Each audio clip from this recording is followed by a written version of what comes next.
Max from Push Pull here, and I'm going to explain what saddle stitch means, because when I started printing my zines, I would see this and go, I'm not sure what that is. Is that what I want my zine to look like?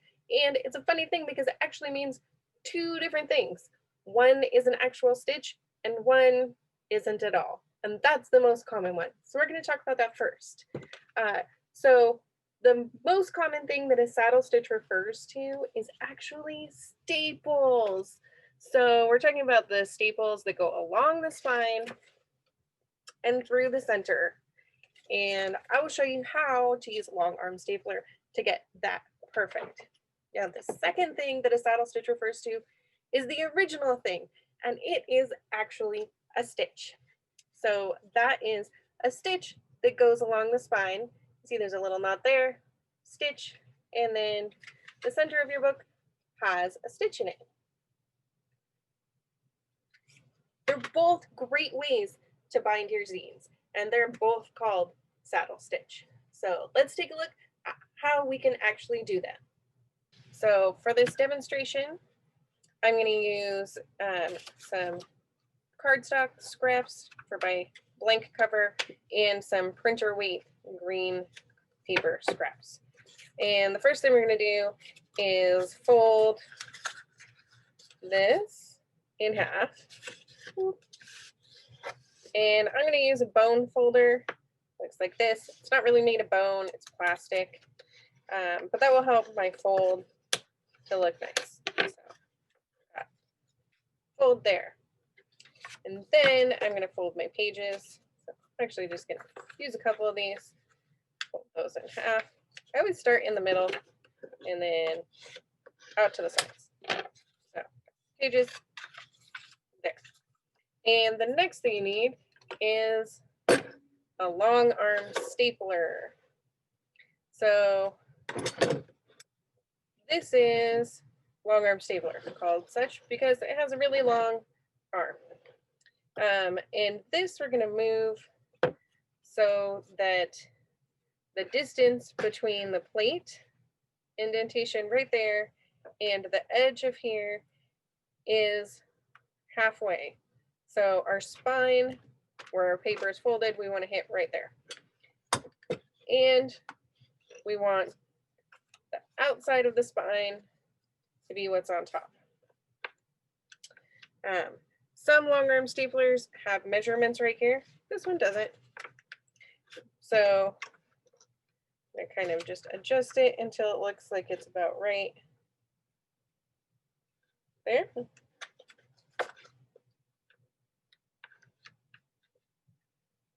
And then push down firmly 2 times. And we've got 2 staples right on the spine, and it folds nicely. And then I'm actually going to refold that a bit so it lays pretty flat. Well, what about the other kind? For that, we'll need a few more things. So we've got our blank pages, our cover, we need a pencil, bone folder, something pokey. This is an awl, but you could use like a needle too, a ruler, and a needle and thread. I usually use a pretty thick needle. And then this is just embroidery floss.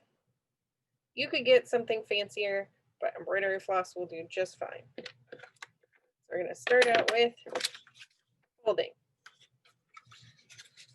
Folding in half.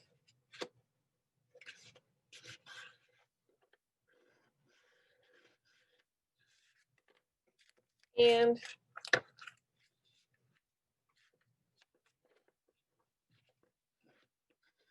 folding in half. All right.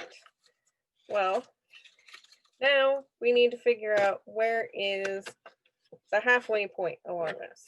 So I'm going to measure. This is about 3 3/4 inches. That's kind of a weird one. So 1.5 would be half of 3, another 1/4 of an inch would be half of 3.5. So our middle is going to be right there. And then I want equal distance on each side of an inch. And the fun part, stabbing. So I'm just holding this straight down and pushing down.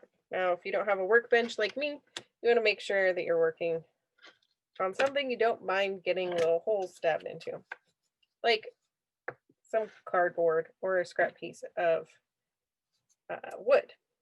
So now we've got holes all the way through, and you're going to stick your needle from the cover side through the middle. And I'm just pulling it through till there's a couple inches left. Then I'm going to go in the top hole and pull it all the way through.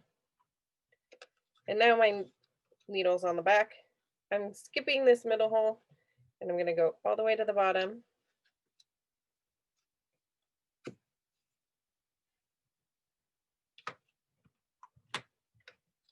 Now my needle's on the inside, and I'm going to go to the middle.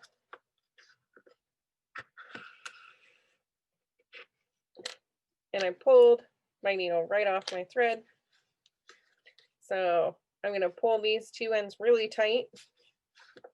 And then just like I'm tying my shoes, tying a square knot over it and a double knot to make sure it's nice and secure. And then you can trim this, or you could leave it long if you want to have a really handmade look. And your zines will have a little bit of an artist touch to them. So now you know, now you can do it at home.